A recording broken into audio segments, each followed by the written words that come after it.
Assalamualaikum warahmatullahi wabarakatuh. Perkenalkan, nama saya Angga Wahyudi. Saya dari kelas 105. Di sini saya akan menjelaskan dengan singkat mengenai perairan Natuna. Polemik pelanggaran batas laut Indonesia bukan hal baru. Sebagai archipelagik atau state, negara kepulauan terbesar di dunia, pelanggaran batas laut terjadi di Sabang hingga Merauke. Pelanggaran batas perairan laut Natuna oleh Cina, misalnya potensi kekayaan laut Natuna, gas bumi, dan ikan jadi musabahnya. Selain itu, Natuna kita tahu adalah lintasan laut internasional. Lantaran itu, Cina kerap kali melakukan klaim wilayah Natuna miliknya. Setidaknya sampai hari ini, status negara Indonesia sebagai negara kepulauan belum berubah. Sejak dulu, keuntungan itu membuat Indonesia memiliki hak kegunaan dan pengelolaan wilayah lautnya seluas 5,8 juta kilometer. Demikian pula, segala potensi ekonomi maritim yang terdapat di dalamnya seharusnya dapat dimanfaatkan secara maksimal oleh Indonesia. Namun, status negara kepulauan terlalu kecil untuk Indonesia yang memiliki jumlah lautan yang lebih besar dibanding daratan. Padahal Indonesia memiliki potensi besar next level menjadi sebuah negara maritim, sebuah negara yang mampu berdikari memanfaatkan sebuah potensi yang mampu diberikan oleh lautan. Potensi itu salah satunya hadir dalam Kepulauan Natuna dengan hasil laut dan cadangan gas yang melimpah ruah. Kendati demikian, terdapat perbedaan dataran negara kepulauan dengan negara maritim. Negara kepulauan dan antara ciri dan satu negara yang secara geografis terdiri atas banyaknya pulau yang terikat dalam suatu kesatuan negara karena disatukan oleh laut. Sedangkan negara maritim adalah satu negara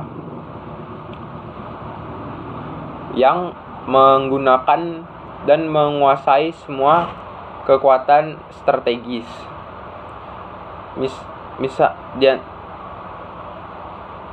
Di lautan sebagai kekuatan laut yang didukung oleh kekuatan maritim seperti armada perikanan, industri, dan juga maritim, infrastruktur, serta potensi sumber daya kelautan serta kekuatan angkatan. Laufarnya sebagai armada perang yang handal. Potensi laut Natuna tak main-main. Sejak dulu ikan laut Natuna telah menarik negara-negara lain karena potensi keuntungan besar yang bukan didapat. Namun tak mungkin dapat mencicipi keuntungan karena Indonesia adalah pemilik sah dari kawasan laut Natuna. Melansir laman resmi Kementerian Kelautan dan Perikanan Indonesia, komoditas perikanan tangkap potensial di Kabupaten Natuna sebagai dalam dua kategori, yaitu ikan pelagis dan ikan demersal. Jumlah ikan untuk Natuna itu yang dapat ditangkap dapat mencapai 400 sampai 500 ribu ton per tahun. Perihal potensi cadangan gas alam pun begitu. Disebutkan gas alam di Natuna adalah yang terbesar di Asia Pasifik, bahkan di dunia. Itu baru dari potensi hasil laut dan cadangan gas alami. Belum lagi terdapat potensi Natuna dalam bidang politik dan perairan keamanan. Sementara dalam potensi politik kepulauan, Natuna memiliki arti penting dalam diplomasi maritim Indonesia.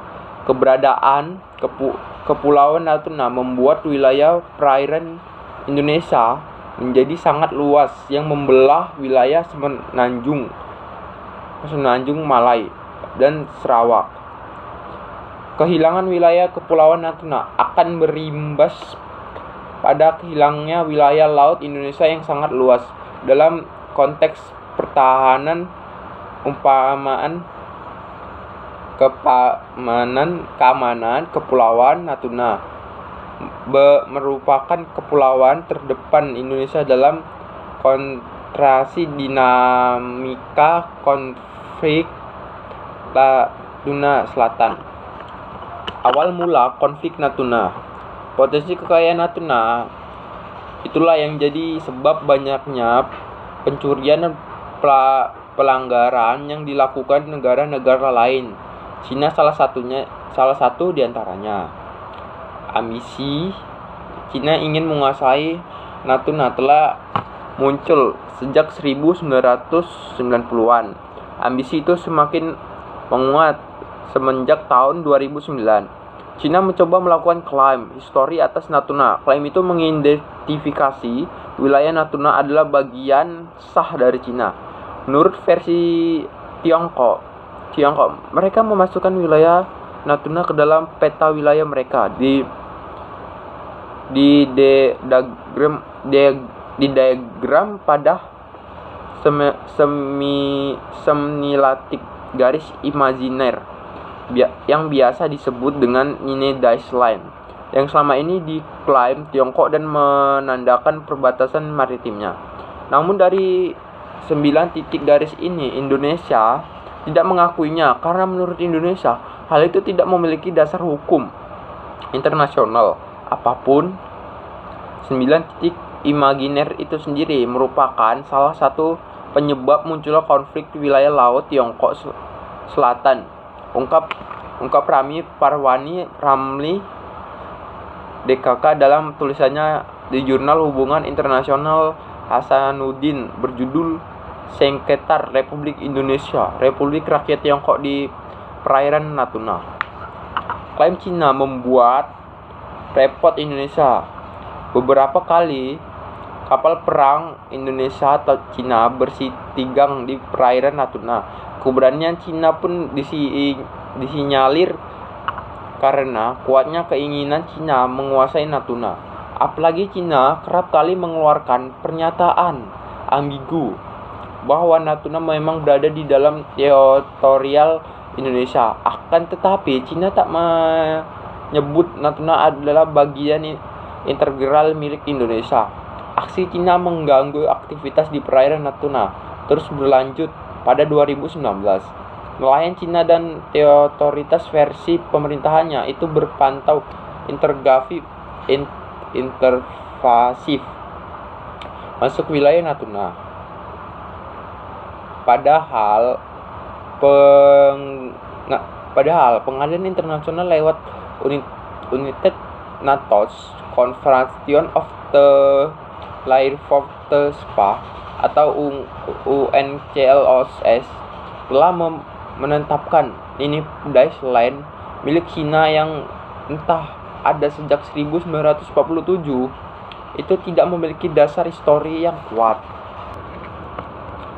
Didasari UNCLOS tahun 1982 itu, sikap politik luar negeri Indonesia tegas. Pemerintah menolak klaim zona ekonomi atau eksklusif atau ZEE di wilayah Laut Natuna dan Laut Cina Selatan. Selain ini, keputusan Pengadilan Arbitrase Perserikatan Bangsa-Bangsa atau PBB terkait klaim negara-negara di Laut Cina Selatan juga memperkuat keteguhan Indonesia soal teritori dan kedaulatan laut negeri. Pendirian Indonesia ini didasarkan UNCLOS 1982 yang berlaku secara internasional dan juga sesuai dengan hasil Mahkamah Internasional pada tahun 2016, sehingga mitra perundingan Indonesia tidak dapat menggunakan pulau-pulau kecil sebagai proyeksi ZEE dan landas kontinen.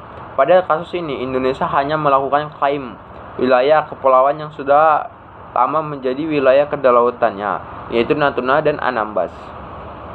Mungkin hanya itu saja yang bisa saya sampaikan. Sekian dari saya, terima kasih.